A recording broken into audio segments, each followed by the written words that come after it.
Andre Taylor took a deep breath as he stepped out of the taxi in front of the gleaming Bellevue Grand Hotel. The afternoon sun reflected off the building's glass facade, making the hotel look even more impressive than it had in the photos online. At 25, this was his first time attending the National Architecture and Design Conference as a full-fledged architect, rather than an intern or student. "You can do this," he whispered to himself, straightening his navy blue blazer. Andre grabbed his suitcase and laptop bag from the trunk, thanked the driver, and headed toward the hotel's revolving doors. The conference didn't officially start until tomorrow morning, but he wanted to arrive early to review his presentation notes and maybe network with some of the other attendees who were checking in today.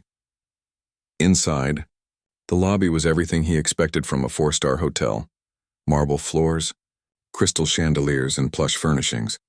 A soft piano melody played in the background. The place was busy with people checking in and out, most dressed in business attire similar to his own. As Andre approached the front desk, he noticed how the hotel staff greeted each guest with warm smiles and friendly conversation. Two receptionists were checking in guests, and a man in a tailored suit with a name tag that read William Hayes, manager, was overseeing the operations, occasionally stepping in to assist. Andre stood in line, scrolling through his emails to double-check his reservation confirmation. When it was finally his turn, he stepped up to the counter with a friendly smile. "Good afternoon," he said to the receptionist. "I have a reservation under Taylor." Andre Taylor. The receptionist, a young woman with blonde hair pulled back in a tight bun, glanced at him briefly before looking down at her computer. Her smile, which had been present for previous guests, seemed to fade slightly. "Do you have ID and a credit card?" she asked, her tone noticeably cooler than it had been with the older white couple who'd checked in just before him. "Yes, of course." Andre pulled out his wallet and handed over his driver's license and credit card. As the receptionist typed into the computer, the manager, Mr. Hayes, walked over and leaned in to look at the screen. "Is there a problem?" Andre asked politely when he noticed the manager frowning. "Just verifying some information," Mr. Hayes said, his eyes still on the screen rather than meeting Andre's gaze. "What brings you to our hotel, sir?" "I'm here for the National Architecture and Design Conference," Andre replied, pulling out his conference registration confirmation on his phone. "I'm one of the speakers, actually, presenting on sustainable urban housing developments." Mr. Hayes barely glanced at the conference information. "I see. And how long will you be staying with us?" 3 nights, checking out Monday morning. "It should all be there in the reservation," the receptionist continued typing, looking increasingly uncomfortable as the manager hovered over her. "We'll need an additional security deposit," Mr. Hayes said suddenly.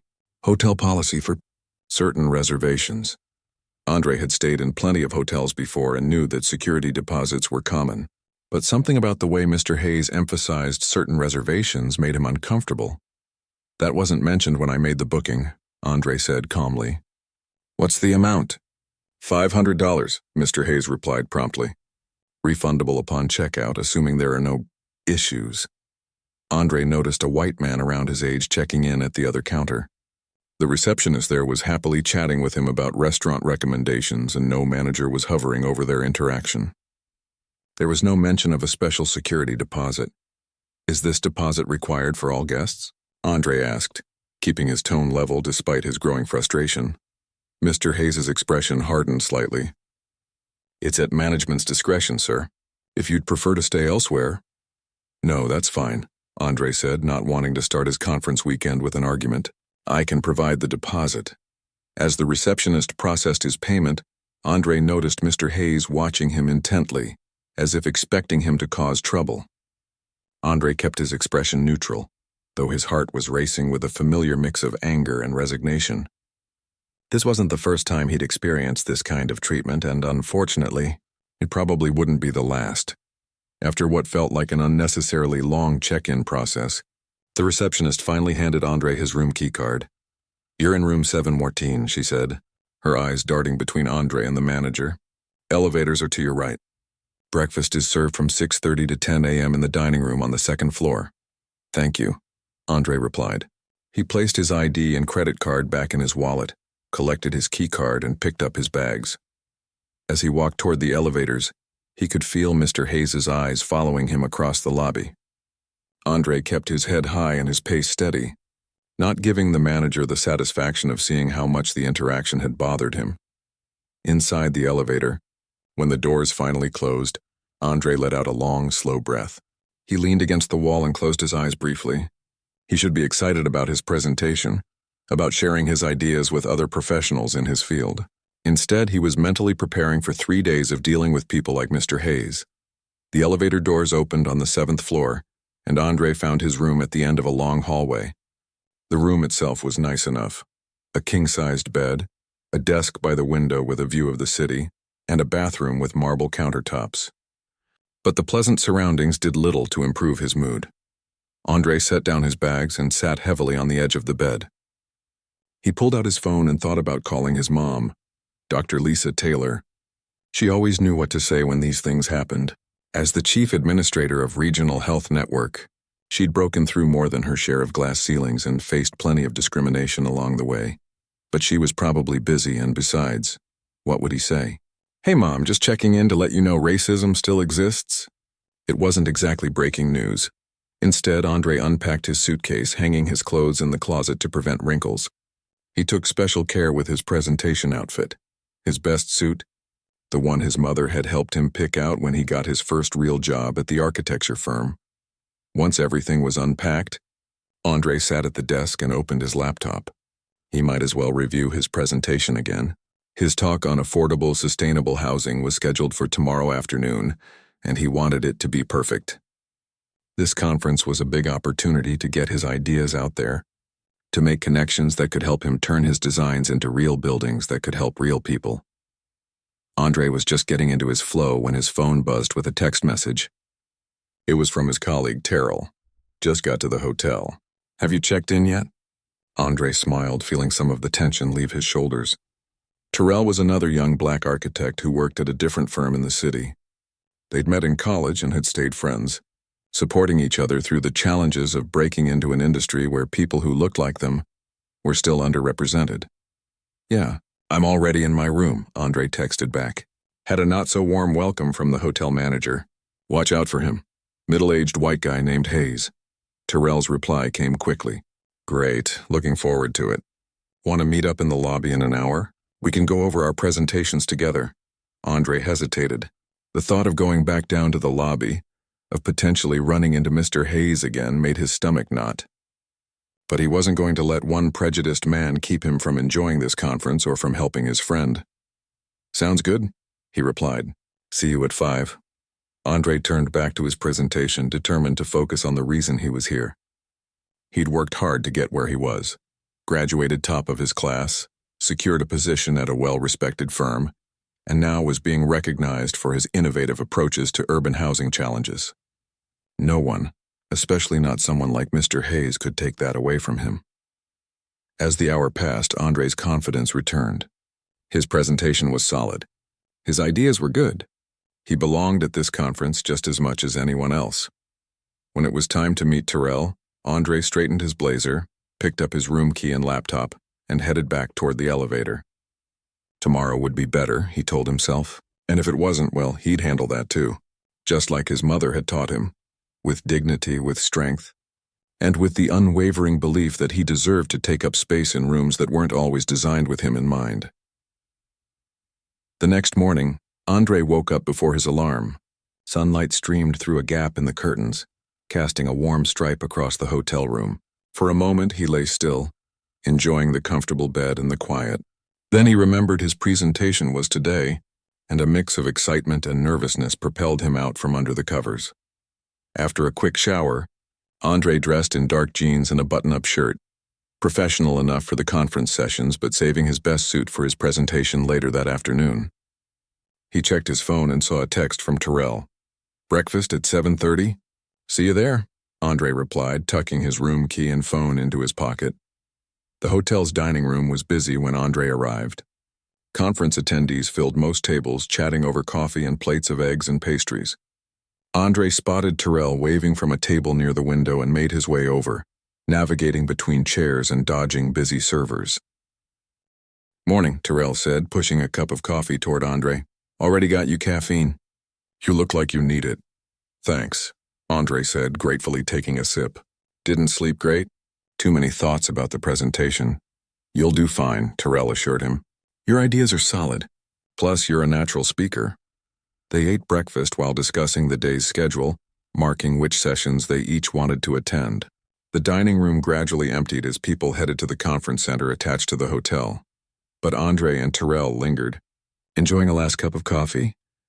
We should probably head over, Terrell said eventually, checking his watch. First session starts in 20 minutes.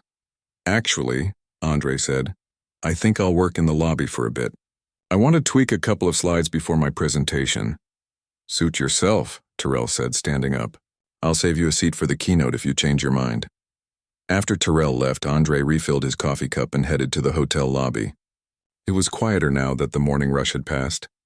A few people sat in the comfortable chairs scattered around the space, some working on laptops, others reading or chatting quietly. Andre found a spot near a large potted plant, with a good view of both the entrance and the ornate fireplace that served as the lobby's centerpiece. He settled into an armchair, placed his coffee on the side table, and opened his laptop.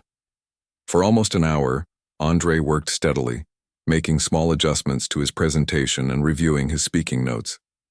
He was so focused that he didn't notice Mr. Hayes, the hotel manager, watching him from behind the front desk. Not until the man's shadow fell across his laptop. Excuse me, sir, Mr. Hayes said, his voice carrying enough to make a few nearby guests look up. This area's for hotel guests only. Andre looked up, momentarily confused. I am a guest, he said. Room 714, I checked in yesterday, remember?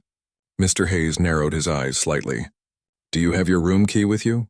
Andre felt a familiar tightness in his chest, the same feeling he'd had during yesterday's check-in.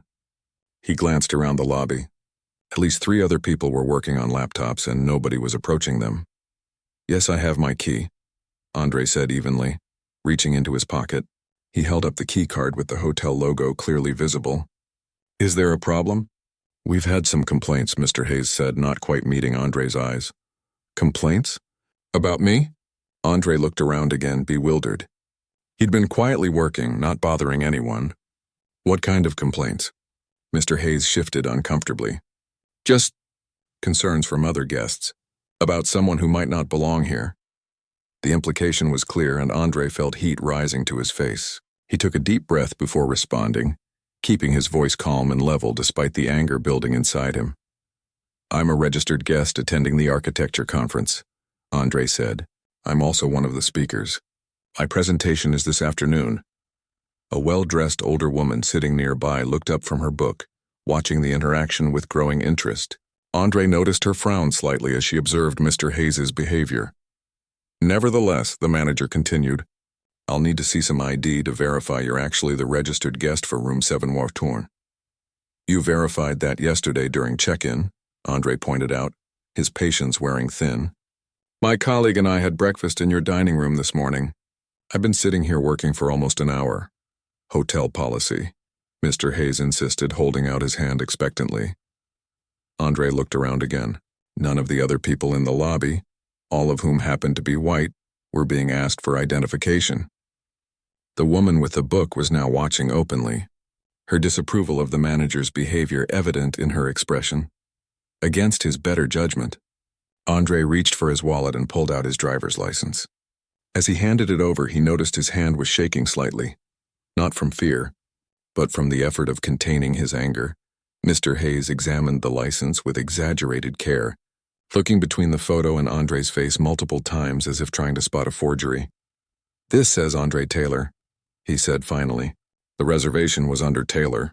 Yes, Andre said through gritted teeth. Andre Taylor, that's me. Mr. Hayes handed the license back reluctantly. Very well, but I'm going to have to ask you to work in your room instead of the lobby. We like to keep these areas free for guests who are coming and going. Andre gestured to the other people working on laptops. What about them? The manager glanced around, as if noticing the others for the first time. They're not causing any disturbance. And I am? Andre asked, his voice rising slightly despite his efforts to stay calm. A few more people were watching now. Andre felt their eyes on him and his skin prickled with embarrassment and rage. This was exactly the kind of scene he'd wanted to avoid. If you continue to make a scene, I'll have to ask you to leave the premises, Mr. Hayes said, lowering his voice to a threatening tone. I'm not the one making a scene, Andre replied, also lowering his voice. I was quietly working until you came over and started questioning whether I belong here. The older woman who had been watching stood up and approached them. Excuse me, she said to Mr. Hayes, but I've been sitting here for the past hour and this young man hasn't disturbed anyone. He's been quietly working, just like several other guests. Mr. Hayes straightened his tie nervously. Ma'am, I appreciate your concern, but this is a hotel matter. It seems more like a discrimination matter, the woman cut in, her voice firm but quiet. I've been staying at this hotel for 3 days, and I haven't once been asked to show my key or ID while in the lobby. Have you? She directed this last question to a middle-aged man sitting nearby. No, never, the man replied, looking uncomfortable but supportive. Andre felt a wave of gratitude toward these strangers, but also a deepening sense of humiliation. He didn't want to be the center of this kind of attention. He just wanted to work on his presentation and be treated like everyone else. Thank you, he said quietly to the woman, then turned to Mr. Hayes. Look, I have a presentation to prepare for. I'm a paying guest at this hotel, here for a professional conference. I have every right to use the lobby like any other guest. Mr. Hayes's face had reddened, but he wasn't backing down. Actually, as the manager, I have the right to enforce hotel policies as I see fit. And right now I'm telling you that you need to either return to your room or leave the hotel. On what grounds? Andre asked, struggling to keep his composure. Disturbing other guests, Mr. Hayes said firmly. That's ridiculous, the older woman interjected. He wasn't disturbing anyone until you came over and created this situation. Andre closed his laptop and began gathering his things. As much as he appreciated the support, this confrontation was taking an emotional toll he couldn't afford on the day of his presentation. He needed to focus his energy on his talk, not on fighting this battle. I'll go, he said, standing up. But I want to be clear that I'm leaving the lobby because I choose to, not because I've done anything wrong. As Andre packed his laptop into his bag, he noticed a few people taking out their phones, some subtly pointing them in his direction. Were they recording this? The thought made his stomach twist. He didn't want to be someone's viral video, another example of everyday racism captured for social media outrage. Mr. Hayes seemed to notice the phones too, and became visibly nervous. Sir, please gather your belongings and move along, he said, less confrontational now that he realized people were watching and potentially recording. Andre slung his bag over his shoulder and walked toward the elevators with as much dignity as he could muster. Behind him, he could hear the older woman giving Mr. Hayes a piece of her mind, and several other guests murmuring their disapproval. In the elevator, Andre leaned against the wall and closed his eyes, trying to steady his breathing. He should be reviewing his presentation right now, getting into the right headspace to share his ideas with the architecture community. Instead, he was dealing with the same prejudice he'd faced countless times before. Back in his room, Andre sat on the edge of the bed, still shaking slightly from the encounter. He pulled out his phone and hesitated. Should he call his mom? She always knew what to say, how to help him process these situations, but he didn't want to worry her, and he needed to focus on his presentation. Instead, he texted Terrell. Had a run-in with that manager. Basically got kicked out of the lobby for working while black. Terrell's response came quickly. What? You okay? I'm fine, Andre typed, though he wasn't sure that was true. Just going to work in my room until the presentation. See you at the conference center at 1. Absolutely. Want me to come up to your room? No, Andre replied. I need some time to focus and calm down. But thanks. Andre set his phone aside and opened his laptop again. He had 2 hours until his presentation, and he was determined not to let Mr. Hayes's prejudice affect his performance. He would channel his anger and frustration into passion for his work, into conviction about the importance of creating spaces where everyone felt welcome and included. As he reviewed his slides on sustainable urban housing, Andre thought about how ironic it was that he'd been made to feel unwelcome in this hotel while preparing to talk about creating welcoming communities. Maybe that was something he should mention in his presentation, how the principles of inclusive design extended beyond physical architecture to the human systems that operated within those spaces. With renewed purpose, Andre refocused on his work, pushing the lobby incident to the back of his mind. He would deal with it later. For now, he had ideas to share and a point to prove. Andre's presentation went better than he could have hoped. Despite the morning's ugly incident, he found his rhythm as soon as he stepped up to the podium.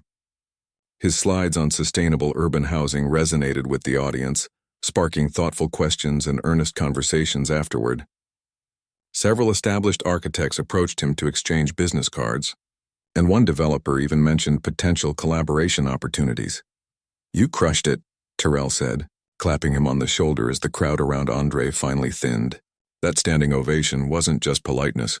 People were genuinely impressed. "Thanks," Andre replied, feeling a surge of pride that temporarily overshadowed the morning's events. "I think it went well." "Well, it was brilliant," Terrell insisted. "Come on, let's grab dinner to celebrate." "I treat." They walked to a restaurant a few blocks from the hotel where Andre recounted the lobby incident in detail. Terrell listened, his expression darkening. "You should file a complaint with the hotel chain," Terrell suggested as they waited for their food. "What Hayes did was textbook discrimination." Andre sighed. "I know. But honestly, I'm tired of always having to be the one to point out racism, to educate people, to file complaints. Sometimes I just want to do my job and live my life without having to fight these battles." "I get that," Terrell said, nodding. "But if not us, then who? If we don't call it out, nothing changes." Their dinner arrived and the conversation shifted to lighter topics: upcoming projects, mutual friends, a new design software they were both excited about. By the time they walked back to the hotel, the sky had darkened to deep blue, and Andre felt more relaxed than he had all day.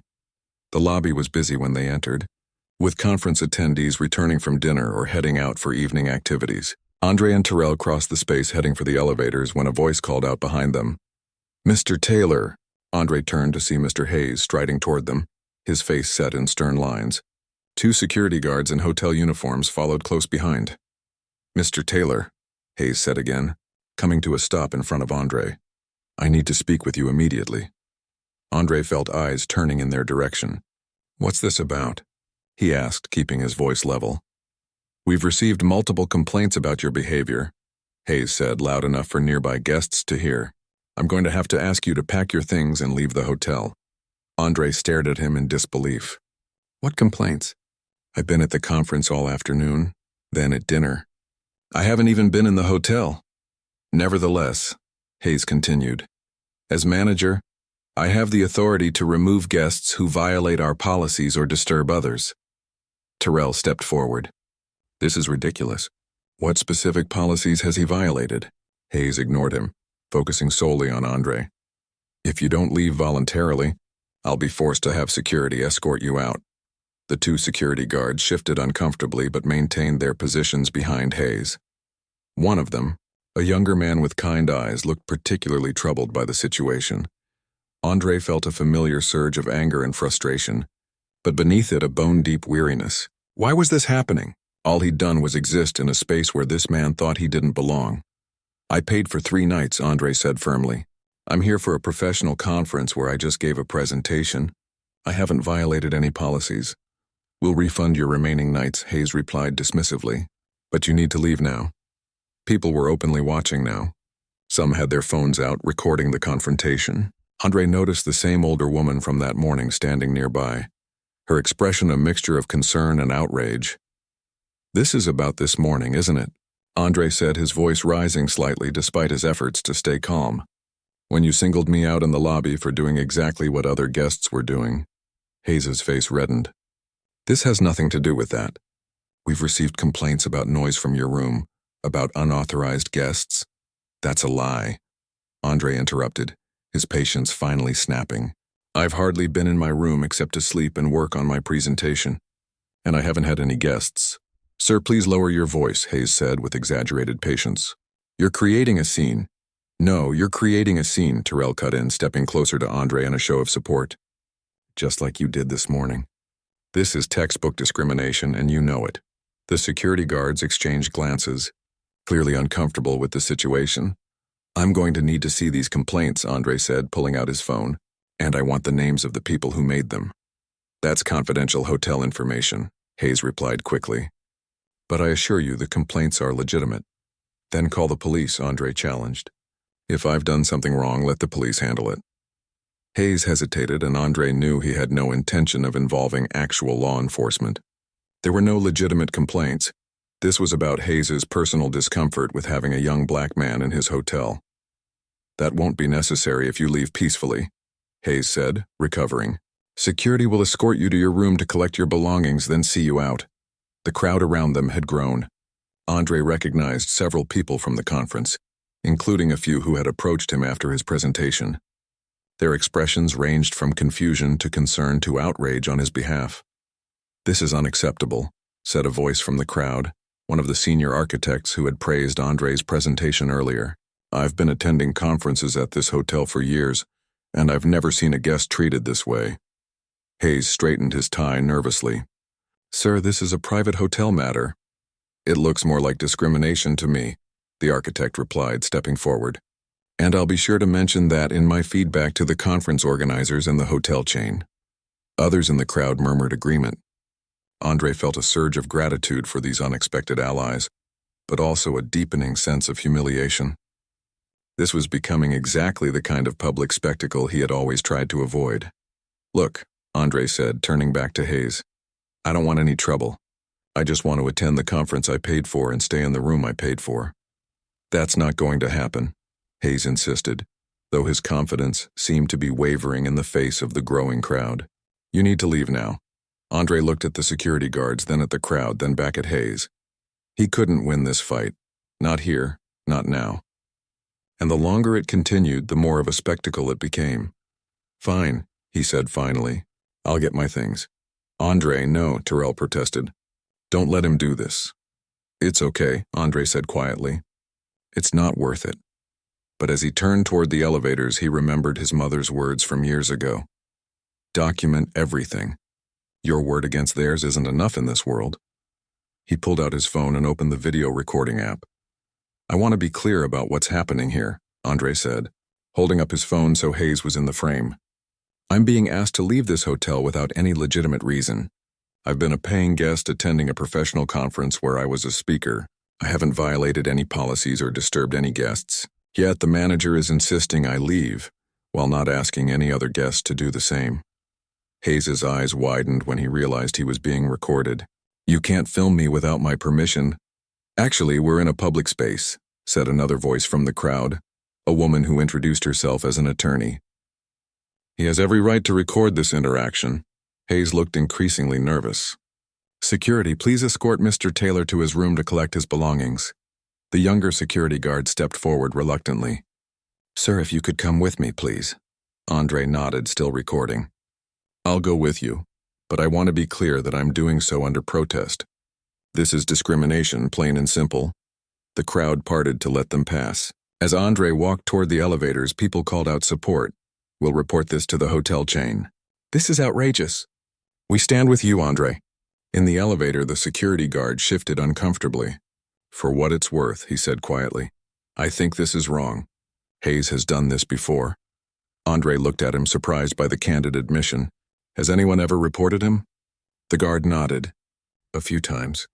But nothing ever happens. He's friends with the regional manager." When they reached Andre's room, the guard waited in the hallway while Andre quickly packed his things. His hands were shaking with a mixture of anger, humiliation, and adrenaline. He continued recording as he packed, documenting the fact that his room was in perfect order.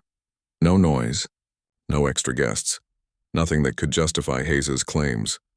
Once packed, Andre took a final look around the room, then joined the guard in the hallway. They rode the elevator down in silence. The lobby was even more crowded now. Word had spread through the conference attendees, and many had gathered to witness what was happening. Terrell stood near the front desk, engaged in a heated conversation with Hayes. The older woman from that morning was there too, along with several others who had seen the earlier lobby incident. As Andre stepped out of the elevator with his suitcase and laptop bag, a hush fell over the crowd. He walked toward the front desk, still recording on his phone. "I want a full refund," he said to Hayes. "Not just for the remaining nights, but for last night too. And I want it in writing that I'm being asked to leave without having violated any hotel policies." Hayes looked trapped. The public nature of the confrontation had clearly caught him off guard. We can process a partial refund, full refund, Andre insisted, and a written statement. Or we can continue this conversation with hotel corporate on the line. Your choice. Behind Hayes, the hotel phone rang. The receptionist answered, listened for a moment, then held out the receiver with wide eyes. Mr. Hayes, she said. It's Dr. Taylor from Regional Health Network. She says she's Andre Taylor's mother, and she needs to speak with you immediately. Hayes's face went pale. Dr. Taylor? From Regional Health Network? The receptionist nodded. She says she's on her way to the hotel now. Andre felt a mix of emotions wash over him. Relief that his mother was coming, but also a twinge of disappointment that he needed her intervention at all. At 25, he had hoped to fight his own battles. Hayes took the phone with a shaking hand. This is William Hayes, hotel manager. How can I help you, Dr. Taylor? From where Andre stood, he could hear his mother's voice, clear and authoritative even through the phone. Mr. Hayes, I understand you're evicting my son from your hotel without cause. I'm 10 minutes away, and when I arrive, I expect a full explanation for this discriminatory treatment. Hayes's face had lost all color. There seems to be a misunderstanding. The only misunderstanding, Dr. Taylor replied, her voice carrying through the now silent lobby, is your belief that you can treat a guest this way without consequences. I'll see you shortly, Mr. Hayes. As Hayes hung up the phone, he looked at Andre with new eyes, no longer seeing just a young black man he could push around, but someone connected to a person of influence and power. Perhaps we can resolve this misunderstanding, Hayes said, his tone suddenly conciliatory. There's no need for you to leave the hotel. Andre shook his head. It's too late for that. I'm not staying where I'm not welcome, but I will wait for my mother to arrive before I go anywhere. Around him, the crowd of conference attendees and hotel guests continued to grow, many of them recording the scene on their phones. What had started as one man's prejudice had become a public reckoning, and Andre knew that whatever happened next would be witnessed by dozens of people, and potentially thousands more once those recordings hit social media. He sat down in one of the lobby chairs, phone still recording, and waited for his mother to arrive. The lobby of the Bellevue Grand Hotel had never been so quiet despite being full of people. Andre sat in a plush armchair, his packed bags at his feet, while a crowd of conference attendees and hotel guests stood in a loose circle around him. Some were openly recording the scene on their phones. Others whispered among themselves, casting disapproving glances at Mr. Hayes, who stood stiffly behind the front desk, repeatedly straightening his already perfect tie. Terrell had taken the seat beside Andre, occasionally squeezing his friend's shoulder in silent support. The hotel security guards hovered uncertainly near the entrance, clearly uncomfortable with their role in the unfolding drama. You okay? Terrell asked quietly. Andre nodded, though okay wasn't exactly how he felt. Angry? Yes. Humiliated? Definitely. But underneath those emotions was a bone-deep weariness. How many times would he have to face situations like this in his life? How many times would he enter a space and have someone decide he didn't belong there based solely on the color of his skin? Your mom's really coming? Terrell asked. Apparently, Andre replied. He hadn't called her. Someone from the conference must have reached out after witnessing the confrontation. Andre had mixed feelings about his mother's intervention. On one hand, he was 25 years old, a professional with his own accomplishments.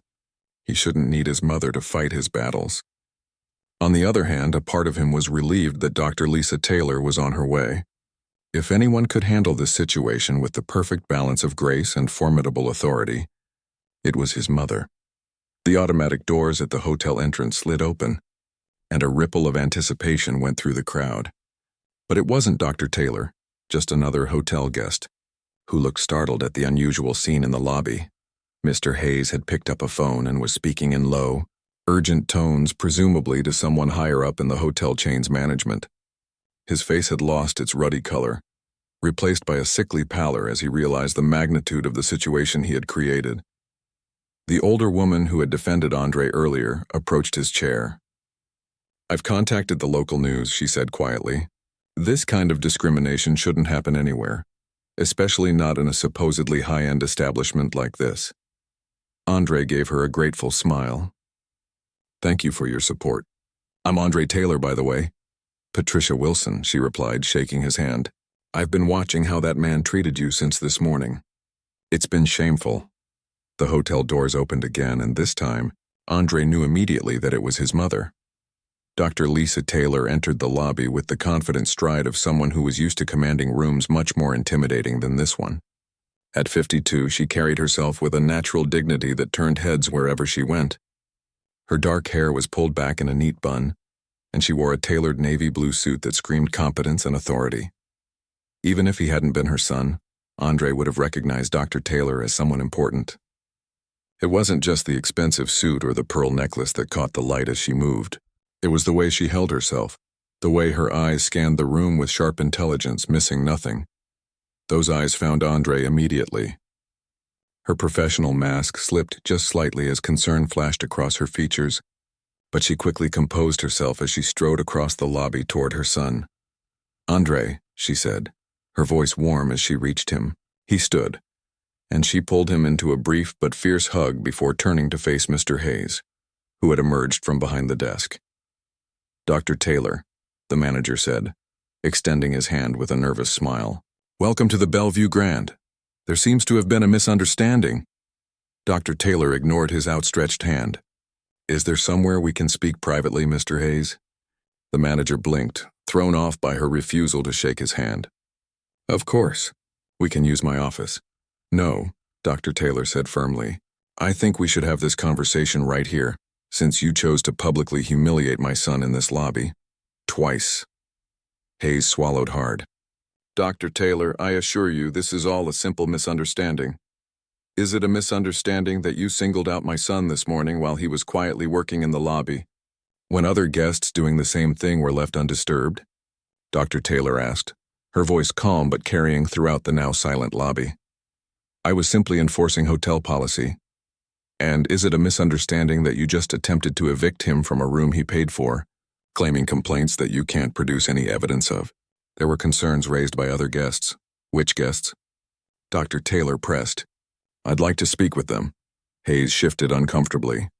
"I'm not at liberty to disclose because they don't exist," Andre cut in. "He's making it up." Dr. Taylor turned to the gathered crowd.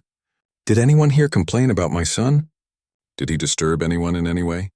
The response was immediate and unanimous, heads shaking, murmurs of no, and several people speaking up to praise Andre's behavior and condemn Hayes's actions. "He gave a brilliant presentation at the conference today," said one woman, stepping forward. "He's been nothing but professional." "I saw what happened this morning," added Patricia Wilson. "This young man was singled out while doing exactly what several other guests were doing. The only difference was the color of his skin." Dr. Taylor turned back to Hayes, whose face had gone from pale to ashen. "Mr. Hayes, I'm the Chief Administrator of Regional Health Network. Are you familiar with our organization?" Hayes nodded stiffly. "Of course. Regional is one of the largest healthcare providers in the area. And are you aware that Regional hosts 12 major medical conferences each year? Conferences that bring hundreds of medical professionals to this city, many of whom stay in hotels like this one." Hayes' eyes widened slightly as he began to understand the implications. "Dr. Taylor, I can assure you, I'm not interested in your assurances," Dr. Taylor interrupted. "I'm interested in actions. My son, a respected architect who was invited to speak at a professional conference, has been harassed and discriminated against in your hotel. This is unacceptable on every level, morally, legally, and from a business perspective." A man in a dark suit hurried into the lobby looking harried. "Dr. Taylor," he said, extending his hand. "I'm David Chen, the hotel's general manager. I just heard about this unfortunate situation. Please, let's discuss this privately." Dr. Taylor raised an eyebrow. "Mr. Chen, I assume you're Mr. Hayes' superior?" "Yes, I am," Chen confirmed. "And I want to personally apologize for any misunderstanding." "This wasn't a misunderstanding," Dr. Taylor said firmly. "This was discrimination, plain and simple. And it wasn't an isolated incident. According to one of your own security staff, Mr. Hayes has a history of this behavior." Chen's eyes darted to the security guards, who looked away uncomfortably. I wasn't aware of any previous incidents." "Then you haven't been paying attention," Dr. Taylor replied. "And that's a problem in itself." Throughout this exchange, Andre had been watching his mother with a mixture of pride and amazement. She had always been formidable. It was how she'd risen to the top of her field as a black woman in a world that often tried to hold her back. But seeing her in action like this, calmly dismantling the hotel management's excuses while commanding the respect of everyone in the room, was something else entirely. "Mom," he said quietly, touching her arm. "It's okay. I can just go to another hotel." Dr. Taylor turned to her son, her expression softening. "No, Andre, it's not okay. And you shouldn't have to go anywhere. You paid for a room in this hotel. You have every right to be here." She turned back to Chen and Hayes. "Gentlemen, here's what's going to happen. My son will be staying in this hotel for the remainder of the conference as he originally planned. He will receive a full refund for his entire stay as compensation for the treatment he's received. Mr. Hayes will issue a formal written apology, and you, Mr. Chen, will conduct a full investigation into discriminatory practices at this hotel, with the results to be shared with me personally." Chen nodded quickly. "Of course, Dr. Taylor. All of that is absolutely reasonable." "I'm not finished," Dr. Taylor continued. "Regional Health Network will be reevaluating its relationship with the Bellevue Grand and its parent company. We spend over $2 million annually on accommodations for visiting specialists, conference attendees, and patients' families. That business can easily go elsewhere if we don't see meaningful changes in how this hotel operates." The impact of her words was immediate and visible.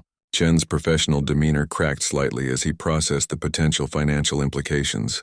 "Dr. Taylor, I assure you we take this extremely seriously. Mr. Hayes' actions today do not reflect our company values or policies." "Then prove it," Dr. Taylor replied simply. "Actions, not words," Chen nodded vigorously. "Absolutely. Mr. Hayes will be placed on immediate administrative leave pending a full investigation. We'll provide the written apology and full refund immediately, and I personally guarantee that your son will be treated with the utmost respect during the remainder of his stay." Dr. Taylor turned to Andre. "Would that be acceptable to you?" Andre thought for a moment. Part of him wanted to just leave, to find another hotel where he didn't have to carry the weight of this incident. But another part of him, the part that had been raised by this remarkable woman standing beside him, knew that walking away wouldn't change anything. "Sometimes you had to stand your ground, yes," he said finally. "That would be acceptable.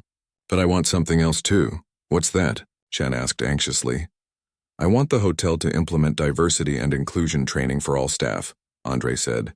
"Not just a one-time session, but an ongoing program. And I want it to include specific training on how to recognize and address unconscious bias." Chen looked surprised but nodded quickly. "We can certainly do that. And one more thing," Andre added. "I want Mr. Hayes to attend that training.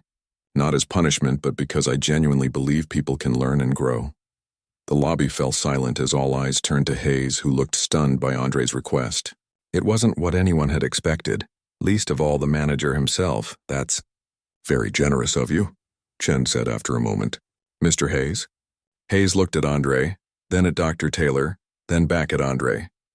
Something in his expression shifted, not dramatically but noticeably. It wasn't a complete transformation, but perhaps the beginning of one. Yes, he said quietly. "I would be willing to do that." Dr. Taylor looked at her son with unmistakable pride. Even in the face of discrimination and humiliation, Andre had maintained not just his dignity but his humanity. He hadn't sought revenge but growth, not just for himself, but for the person who had wronged him. "Well then," Dr. Taylor said, turning back to Chen. "It seems we have an agreement." Chen nodded, relief washing over his features. "Thank you for your understanding, Dr. Taylor.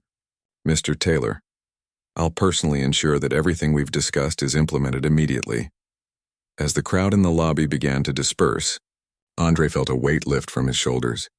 The situation wasn't perfect. Nothing ever was when it came to confronting racism, but it was a step in the right direction. And sometimes that was the best you could hope for. "You didn't have to do that," his mother said quietly as they walked toward the elevators, Andre's bags now being carried by an extremely attentive bellhop. "That last part about the training. It was very gracious of you," Andre shrugged. "I learned from the best." Dr. Taylor smiled, linking her arm through her son's. "I'm so proud of you, Andre. Not just for how you handled this situation, but for who you are, the man you've become." As they stepped into the elevator, Andre felt a complex mix of emotions, lingering anger and hurt. Yes, but also a sense of accomplishment and even hope. He had stood his ground. He had maintained his dignity. And maybe, just maybe, he had created an opportunity for real change. The elevator doors closed, carrying them upward, away from the lobby where so much had happened in such a short time. Tomorrow was another day, another opportunity to keep pushing for a world where no one would be judged by the color of their skin, but by the content of their character. 3 months later, Andre stood at the entrance of the Bellevue Grand Hotel, taking a deep breath before pushing through the revolving doors. The last time he'd been here, he'd left with mixed emotions, vindicated by his mother's intervention, but still carrying the weight of having been discriminated against in front of dozens of witnesses. Today was different. Today he was returning by invitation. The lobby looked the same.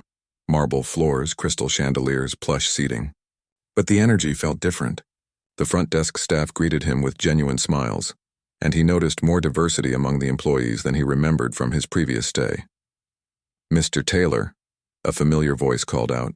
David Chen, the hotel's general manager, approached with an extended hand. "Thank you for coming." Andre shook his hand firmly. "Thank you for the invitation." "The conference room is ready," Chen said. "Everyone's waiting." Andre followed him across the lobby toward a hallway marked Conference Center. As they walked, Chen filled the silence with updates. "We've implemented everything we discussed," he said. "The diversity training program is in its 3rd month now. We've revised our hiring practices, updated our guest policies to explicitly prohibit discrimination, and established a third-party reporting system for any incidents." Andre nodded. "That's good to hear. Your mother has been incredibly helpful," Chen continued. "Regional Health Network's diversity officer has consulted with us on several initiatives, and as promised, we've kept her informed of our progress." They reached a set of double doors labeled Magnolia Room. Chen paused before opening them. "I want to thank you again," he said, his voice lowering slightly. "You could have sued us. You could have taken this to the media and done serious damage to our reputation. Instead, you chose a path that helped us become better. That's uncommon." Andre looked at him thoughtfully. It wasn't about punishment. It was about change. Chen nodded and opened the doors. Inside, about 30 hotel employees sat in rows facing a small stage. Andre recognized some faces: the young security guard who had escorted him to his room, the receptionist who had checked him in that first day, and a few others who had witnessed the incidents. His mother sat in the front row, and she turned to give him an encouraging smile as he entered. Most surprising was the sight of William Hayes, the former manager who had tried to evict him. Hayes sat in the second row, looking considerably less polished than Andre remembered. His suit was the same, but his posture had changed, less entitled, more humble. Chen led Andre to the front of the room. "Everyone, please welcome Andre Taylor." The room applauded as Andre took his place at the podium. He'd given countless presentations before. His career as an architect required it, but this felt different. More personal, more important. "Thank you all for having me here today," Andre began, his voice steady and clear. 3 months ago, I came to this hotel for an architecture conference. I was excited to present my ideas on sustainable urban housing. Instead, I found myself at the center of an incident that none of us should be proud of. He paused, looking out at the faces watching him. Some looked uncomfortable, others curious, a few openly supportive. "I'm not here to rehash what happened or to make anyone feel guilty. I'm here because Mr. Chen invited me to speak to you about my experiences, both here and elsewhere, as part of your ongoing diversity training." Andre glanced at his mother, who gave him a small nod of encouragement. "The truth is, what happened to me here wasn't unique. It wasn't even the worst experience I've had. Black professionals like me face these kinds of situations regularly. Being questioned about whether we belong in certain spaces. Being held to different standards, being treated with suspicion instead of respect." He told them about other incidents: being followed around in high-end stores, having campus security called on him while he was studying in the university library, being mistaken for waitstaff at professional events despite wearing a suit and name badge. "These experiences add up," Andre explained. "They create what we call weathering, the cumulative stress of constantly having to prove you belong, constantly having to be better than everyone else just to be seen as equal." As he spoke, Andre noticed Hayes shifting uncomfortably in his seat. Their eyes met briefly, and Andre didn't sense hostility anymore, just a complex mix of emotions. Shame, perhaps. but also something like recognition. But today isn't about making anyone feel bad, Andre continued. It's about moving forward. It's about recognizing that we all have biases, unconscious assumptions that affect how we treat others. The goal isn't to pretend these biases don't exist, but to become aware of them so we can make different choices. For the next 20 minutes, Andre shared concrete examples of how unconscious bias can appear in the hospitality industry and practical strategies for counteracting it. He talked about the importance of consistent policies, applied equally to all guests. He emphasized the business case for inclusivity, how diverse teams outperform homogeneous ones, how inclusive spaces attract more customers. This isn't just about doing the right thing morally, Andre said, though that should be reason enough. It's also about creating better business outcomes. Guests who feel welcome return. They tell others. They become loyal customers. When he finished speaking, the applause was warm and genuine. Chen returned to the podium to thank him, then invited Dr. Yo Taylor to join them. 3 months ago, Dr. Taylor began, I walked into this hotel as an angry mother, ready to do whatever it took to defend my son. Today I'm here as a partner. Regional Health Network has committed to maintaining our business relationship with the Bellevue Grand, not despite what happened, but because of how you've responded to it. She announced that Regional Health would be hosting its annual medical conference at the hotel the following spring, an event that would bring hundreds of healthcare professionals to the property. We're making this choice because we've seen real change here, she explained. Not just in policies, but in practices. Not just in words, but in actions. After the formal presentation ended, several employees approached Andre to speak with him individually. Some offered apologies, others shared their own experiences with discrimination, and a few simply wanted to thank him for his perspective. Hayes hung back until the crowd around Andre thinned. Then, with visible effort, he stepped forward. Mr. Taylor, he said, his voice quieter than Andre remembered. I owe you an apology. Andre waited, giving the man space to continue. What I did was wrong, Hayes said. I've had 3 months of training and reflection, and I still don't think I fully understand how wrong it was. But I'm trying to learn. Andre studied him. The man seemed sincere, though clearly uncomfortable. Thank you for saying that, Andre replied simply. I've been demoted, Hayes continued. I'm working the front desk now, no longer in management. It's been humbling. Andre nodded. Sometimes we need humbling experiences to grow. The thing is, Hayes said, looking down at his shoes, I never thought of myself as racist. I have black friends. I voted for Obama. But these training sessions have made me see patterns in my behavior that I never noticed before. Assumptions I made, without even realizing I was making them. That's how unconscious bias works, Andre said. It's unconscious. We don't see it in ourselves until someone points it out or until we learn to recognize it. Hayes nodded. I just wanted you to know that I'm trying to be better. Not just because I got caught or because I want my old job back, but because I don't want to be that person anymore. The conversation wasn't comfortable, but it felt important. Andre didn't offer easy absolution. That wasn't his to give. Instead, he offered something more valuable: honesty. The work of changing deep-seated biases doesn't happen overnight, he said. It's a lifelong process. What matters is that you're willing to do the work. As Andre and his mother left the hotel later that afternoon, they walked in comfortable silence for a few blocks, each lost in their own thoughts. Do you think anything will really change? Andre finally asked. Beyond this one hotel, I mean. Dr. Taylor considered the question. Change is slow and it's never complete. But yes, I do think things change. Look at my career. I've faced discrimination at every step, but I've also risen to a position where I can influence policy, where I can hold institutions accountable. That wouldn't have been possible for my mother or her mother. I just get tired sometimes, Andre admitted. Tired of always having to be the educator, the one pointing out bias, the one pushing for change. His mother nodded. I know, it's exhausting. But remember, you're not alone in this work. And the fact that the hotel invited you back, that they're implementing real changes, That's progress. They reached Dr. Taylor's car, parked on a tree-lined street a few blocks from the hotel. The video helped, Andre said almost as an afterthought. His mother raised an eyebrow. What video? The one I recorded that day. Someone from the conference posted it online. It got over 2 million views. Dr. Taylor hadn't known about the video. Andre explained how it had spread across social media, picked up by news outlets, and eventually caught the attention of the hotel chain's corporate headquarters. The pressure from that public exposure had been a significant factor in the company's swift response.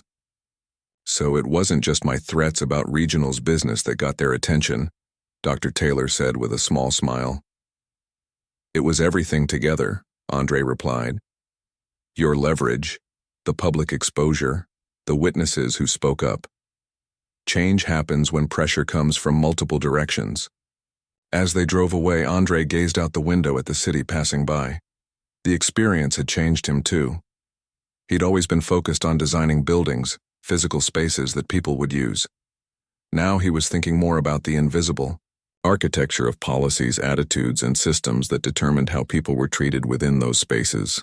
Maybe that would become part of his work as an architect, designing not just sustainable structures but inclusive ones. Buildings that signaled welcome to everyone who entered them. Spaces that acknowledged and accommodated human diversity, instead of forcing people to adapt to spaces that weren't designed with them in mind. 6 months later, Andre stood at a podium again, this time at a major architecture conference in Chicago. His presentation wasn't just about sustainable urban housing anymore. It was about what he had come to call inclusive design, an approach that considered not just environmental impact, but human experience in all its variety. As he clicked to his final slide, he shared a personal story, not about the hotel incident specifically, but about how his experiences had shaped his understanding of space and belonging. Architecture isn't neutral, he told the audience. Every design decision we make either reinforces existing power structures or challenges them. Every space we create either welcomes diverse users or excludes them. As architects, we have a responsibility to consider not just how our buildings impact the environment, but how they impact the people who use them. All people, not just those who look like us or share our experiences. The response was enthusiastic. After his presentation, a representative from a major development company approached him with interest in incorporating his inclusive design principles into their upcoming projects. Several architecture students asked if he would mentor them. A publisher suggested he consider writing a book on the subject. That evening, Andre called his mother to share the good news. I'm not surprised, Dr. Taylor said warmly. You've always had important things to say. Now people are finally ready to listen. It's strange, Andre replied, looking out the window of his hotel room at the Chicago skyline. If that incident at the Bellevue hadn't happened, I might never have connected these dots. Sometimes the worst experiences lead to unexpected opportunities. That's often how change happens, his mother said. Not because someone gave us permission, but because something happened that made continuing as before impossible. As they talked, Andre felt a sense of purpose stronger than anything he'd experienced before. The hotel incident had been painful, humiliating, infuriating, but it had also opened doors to conversations and ideas that might otherwise have remained closed. He couldn't change the past, but he could help shape the future. One design, one conversation, one moment of accountability at a time. And that, he realized, was how progress had always been made. Not in dramatic leaps, but in persistent steps forward, even in the face of resistance. It wasn't a perfect ending. Real life rarely offered those. But it was a beginning of new ideas, new approaches, new possibilities. And for now, that was enough.